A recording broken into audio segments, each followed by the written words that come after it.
Joining us in Johannesburg this time to give us a perspective on those numbers just out is Muyiwa Oni, an analyst at Stanbic IBTC. Muyiwa, it's great to have you on the other side for a change this time.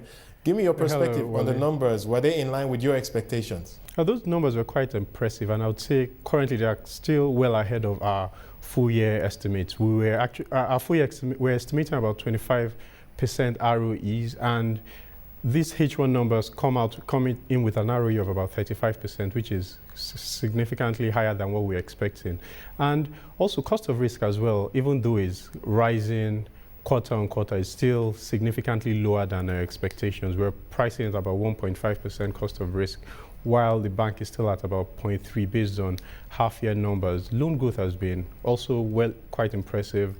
Year to date up 11%, and we're estimating about 17% net loans growth. So I would say if you look at those numbers, they are broadly quite impressive, and I would say ahead of our expectations. And the stock price performance has also been quite impressive. It's up 26% year till date, and over the last few days it's been up 28%. So I would say the market seems to be anticipating these numbers, and even though if you compare it to its peers, its Nigerian peers, it looks rich, but I would say the ROEs run well ahead of its peers. Our peer average right now is about 18%. That's based on unaudited H1 numbers, while GT comes in at about 35%. So I would say the numbers are really quite impressive, and I would expect some positive the ROE numbers that you just put out there. The ROE numbers you just put out there, I think, and really just reflects how GTB stands out in the crowd in the Nigerian market. But they're paying a dividend of 25 kobo. Do you think that's significant, or should we just focus more on the ROE story, on the profit story? I think for me, I would really look more more at the operations and less of the interim dividends, because if you look at the interim dividend trends over the last 3 years, it's been relatively flat. In 2010, the bank paid a dividend of about 20 kobo interim dividend, paid another interim dividend of 20 kobo in 2011 as well.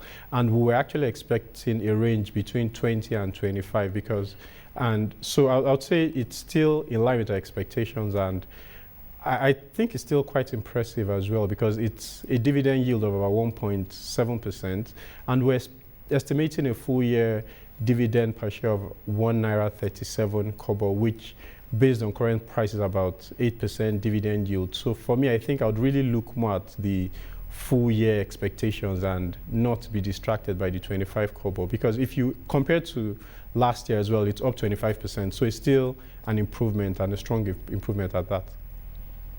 All right. I think one thing that I think really strikes investors about GTB is how they manage their costs. I remember when we saw their first quarter numbers, I think the very interesting dynamic that I saw there was that their cost is growing at a rate actually slower than inflation. And it's actually amazing how GTB manages this. To what extent would you say that really, should I say, justifies the premium that we're seeing on the share price in the market?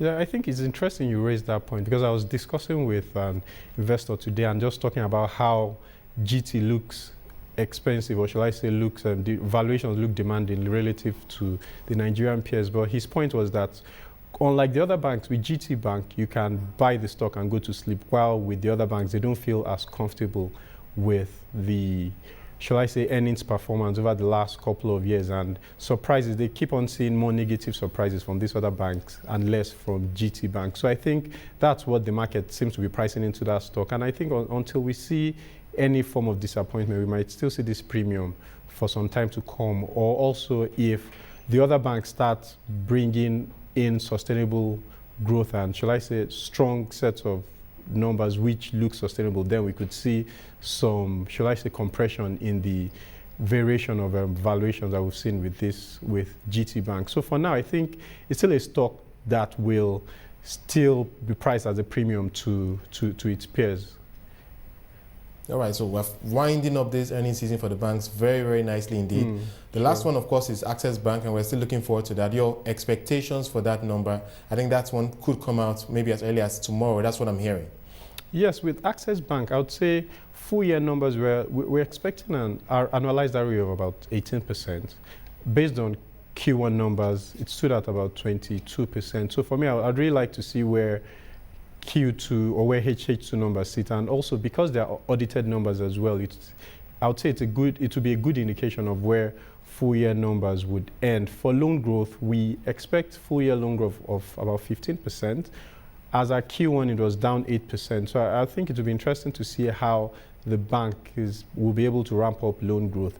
I would say for cost of funds, we expect to see cost of funds rise for Access Bank, and we are estimating a cost of funds of about 3.5% for full year. So we'd like to see how that sits with our expectations. And cost to income ratio, we expect to see some moderation, because the management has been talking about how the cost synergies that they expect to come out from the acquisition of Intercontinental Bank, even though we think it's something that would still come for some time to come, but we'd like to see where that compares as well with our cost to income ratio estimates. All right, Muyiwa, thank you so much. The way you've rounded out, so I think some people will think you are the one hosting the show from Joburg. Thank you so much for joining us on CNBC Africa.